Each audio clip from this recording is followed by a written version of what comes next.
Adriyatik'in kraliçesi Venedik.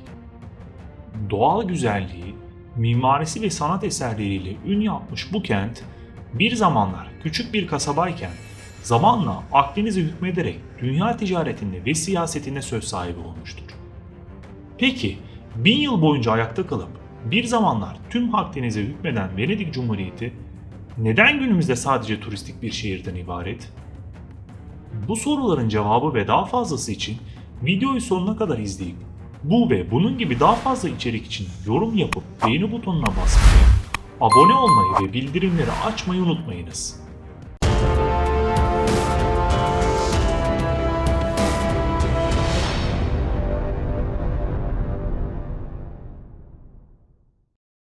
Roma İmparatorluğu 5. yüzyıla gelindiğinde eski ihtişamdan uzak bir siyasi yapıdaydı. Nitekim kuzeyde Germen istilaları, doğuda ise Hunlar ve peşinde sürüklenen topluluklar imparatorluğu yıkıma sürüklemiş, özellikle imparatorluğun batı kısmında her yeri barbar toplumlar bir işgal etmişti.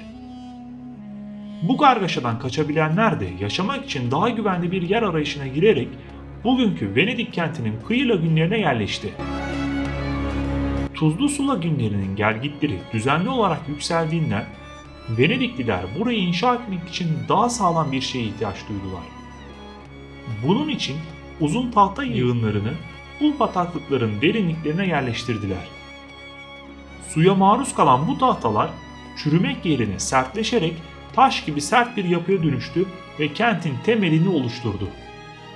Roma'ya saldıranlara karşı savunma için bir araya gelen bu topluluk söz konusu bölgede Venedik'in temelini oluşturdu. Batı Roma İmparatorluğu'nun tarih sahnesinden çekilmesinden sonra Bizans İmparatorluğu'na tabi olan Venedik, Konstantinopolis tarafından onaylanan ve belirli ailelerin katılımıyla gerçekleşen seçim sonucu belirlenen Doç adı verilen kişiler tarafından yönetilmeye devam etti. 726 yılında seçilen 3. Doç Orso Ipato, Venedik'in bağımsızlığını ve özgürlüğünü savununca Bizans'a karşı bir başkaldırı gerçekleştirdi. Bu nedenle bazı kaynaklarda ilk Doç olarak da kabul edilir. Venedik'te seçilen Doçların kesinlikle bir hanedan gibi hareket etmesine izin verilmez, böyle hareket etmeye çalışanlar da bir şekilde cezalandırılır veya öldürülürdü. Kaldı ki yönetim biçiminde yer alan konseylerle bir şekilde kontrol sağlanırdı. Bizans'ın egemenliğinde Ravenna Eksarklığı olarak bilinen İtalya, 751 yılında Lombardlar tarafından ele geçirildi. Ancak Lagünler tarafından doğal bir koruma alanına sahip Venedik bu istiladan kurtulmayı başardı. Bu defa Papa'nın yardım çağrısı ile bir kurtarıcı gibi hareket eden Şarman önderliğindeki Karolengler İtalya'ya gelip Lombardları yenerek burayı ele geçirdiyseler de Venedik bir türlü zapt edilemiyordu. Nitekim büyük bir kanalın etrafındaki adalardan oluşan bu kente girmek hiç kolay değildi. Zamanla Bizans'tan koparak müstakil bir devlet gibi hareket etmeye başlayan Venedik, Doğu ile Batı arasında bir ticari merkez olarak gelişmeyi sürdürdü. Mısır'dan Anadolu'ya, Karadeniz'den Atlantik kıyılarına kadar hareketli bir ticari ağ oluşturan Venedik, özellikle Orta Çağ için yiyeceklerin muhafazasında vazgeçilmez olan tuzu lagün ve kaynaklardan elde ederek bunun ticaretiyle muazzam derecede zenginleşti. Öyle ki kaynaklarda tuzun tanımında Venedikliler ülkemizin asıl kurucusu olarak bahseder. 828 yılında iki Venedikli tüccar Mısır'ın İskenderiye şehrinden İncil yazarı Aziz Markos'un kalıntıları olduğu iddia edilen kemikleri Venedik'e taşıdı. Daha sonra şehrin simgesi olacak olan bu kemikler kentin en ünlü katedrali olan San Marco Katedrali'ne gömüldü. Adeta bu mit üzerinden yükselen Venedik'te İncil yazarı San Marco şehrin koruyucu Aziz'i ve Aziz'in sembolü olan kanatlı aslan da Cumhuriyet'in ve bayrağın sembolü oldu. Bizans'ın himayesi altında gelişmeyi sürdüren Venedik, Bizans'tan aldığı imtiyazlar ile Doğu Akdeniz ticaretine söz sahibi olmuş, hatta kıyı şehirlerinde koloniler bile kurmuştu. Nitekim bu kolonilerden bir tanesi de bugünkü İstanbul'daki Pera yani Galata'dır. Burada Ceneviz ve Venedikliler uzun yıllar bağımsız bir devlet gibi hüküm sürmüştür. Adeta can damarı ticaret olan Venedik, Akdeniz korsanlarından korunmak amacıyla ticaret filolarını Vuda adı verilen bir sistemle donatmıştı. Öyle ki ticari gemilere askeri nitelikte gemiler eşlik ediyordu. Bu sayede de Venedik'in ticari filoları Akdeniz'in korsanlarına karşı korunarak tüm ticari yükü belirlenen limanlara sorunsuz ulaştırıyordu. Haçlı seferlerinin başlamasıyla Venedik hem bir Haçlı ittifak üyesi hem de tüccar sıfatıyla bu seferle yakından ilgilendi. 1202 yılına gelindiğinde Haçlılar Mısır'a bir sefer düzenlemek istiyorlardı. Ancak bunu finanse edecek kaynaktan yoksundular. Dönemin Venedik doçu Enrico Dandolo'nun yönlendirmesiyle ödenecek meblağ yerine Venedik, Hristiyan Zara şehrinin kendi adına Haçlılar tarafından ele geçirilmesini istedi. Bu teklif Haçlılar tarafından kabul olunca Hristiyan Macarların hakimiyetinde bulunan kentte büyük bir yıkım yaşandı ve kent Venedik'in eline geçti. Nitekim Hristiyan dünyası için felaket bununla da sınırlı kalmadı. Bizans'ın İtalya'da yönetimi sırasındaki tutumu ve özellikle başkent Konstantinopolis'te 1187 yılında Venediklileri hedef alan Batı karşıtı isyan sonucunda Venedik mallarına el konulup sahiplerinin hapsedilmesi veya sürgüne gönderilmesi Venediklileri o kadar kindar yapmıştı ki 1204 yılındaki Haçlı Seferi'nde Venedik'in yönlendirmesiyle Konstantinopolis yağma edildiği gibi ahalisi de kılıçtan geçirildi. Bu hareket Doğu ve Batı arasındaki derin bir ayrılığa sebep oldu. Bu konuyla alakalı yukarıdaki karttan 4. Haçlı Seferi ve İstanbul işgali, Bizans İmparatorluğu'nun dağılışı adlı videoda daha detaylı bilgi bulabilirsiniz.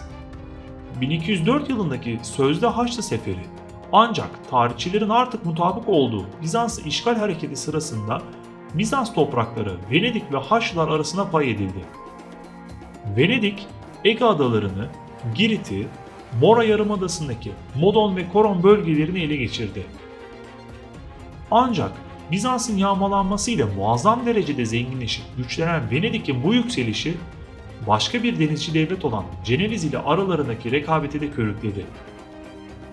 1348 yılında çıkan bir veba salgını Venedik'in nüfusunun yarısının ölmesine neden oldu. Roma İmparatorluğu'nun tarih sahnesinden çekilmesinden sonra ortaya çıkan bir diğer güçlü denizci devlet ise Cenevizlilerdi.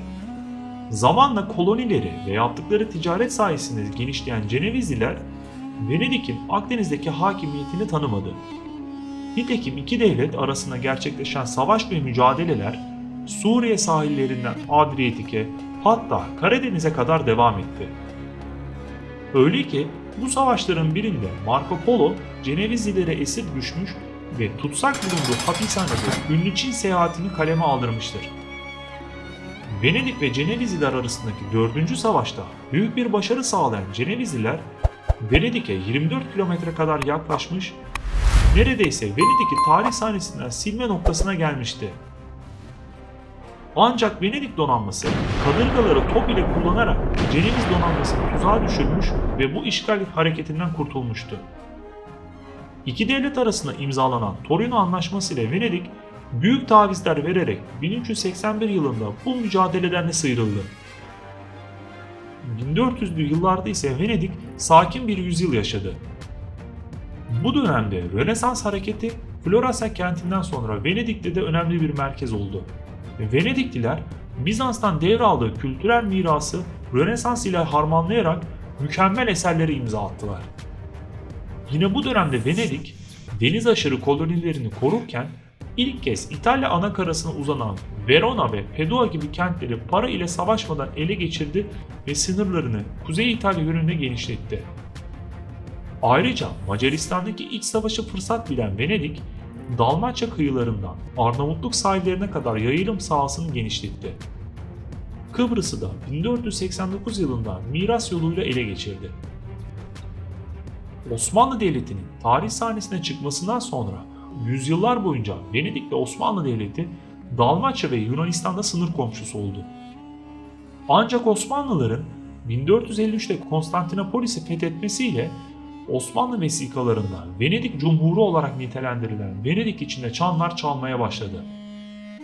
Osmanlı'nın yayılım sahası üzerinde bulunan Venedik, Osmanlı'nın kuruluş dönemindeki mücadelelerde üstünlüğü ele geçirse de özellikle Fatih Sultan Mehmet devri ve sonrasında kolonilerini Osmanlı'ya karşı bir kaybetmeye başladı.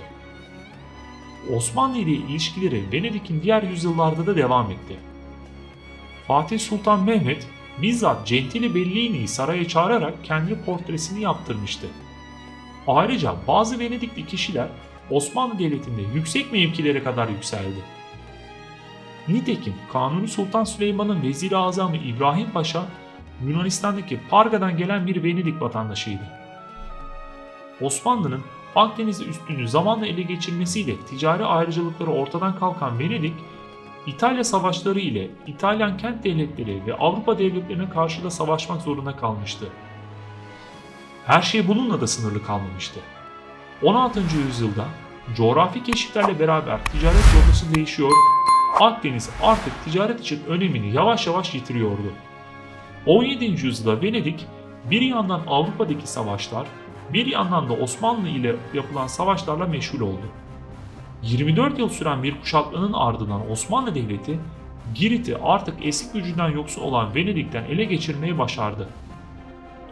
Ancak Venedik, 1684'te Büyük Türk Savaşı'nı Osmanlı'nın kaybetmesiyle Mora Yarımadası'nı ele geçirmeye başaracaktı. Ancak Venedik'in bu kazancı da uzun sürmedi. Ortodoks Mora halkının yardım talebi ve kaybettiği toprakları alma hırsıyla Osmanlı Devleti 1714'te Venedik'e savaş ilan etti.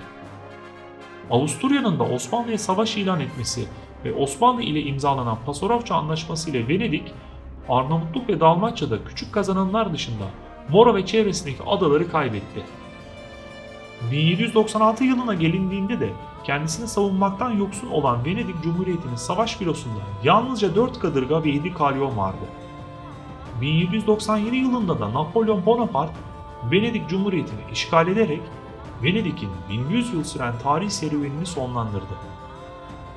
18 Ekim 1797 tarihindeki Campo Formio Anlaşması ile Venedik Cumhuriyeti'nin toprakları Fransa ve Avusturya İmparatorluğunca bölündü. 1866 yılında da Venedik kenti İtalya Krallığı'nın bir parçası haline geldi. Günümüzde önemli bir kültürel ve tarihi varlığa ev sahipliği yapan Venedik, Napolyon tarafından işgal edilip kötü bir şekilde tarih sahnesinden silinince belki de tarihte yaptığı yağmaların, satın almaların, işgallerin gözyaşlarının bedelini acı bir şekilde ödemişti.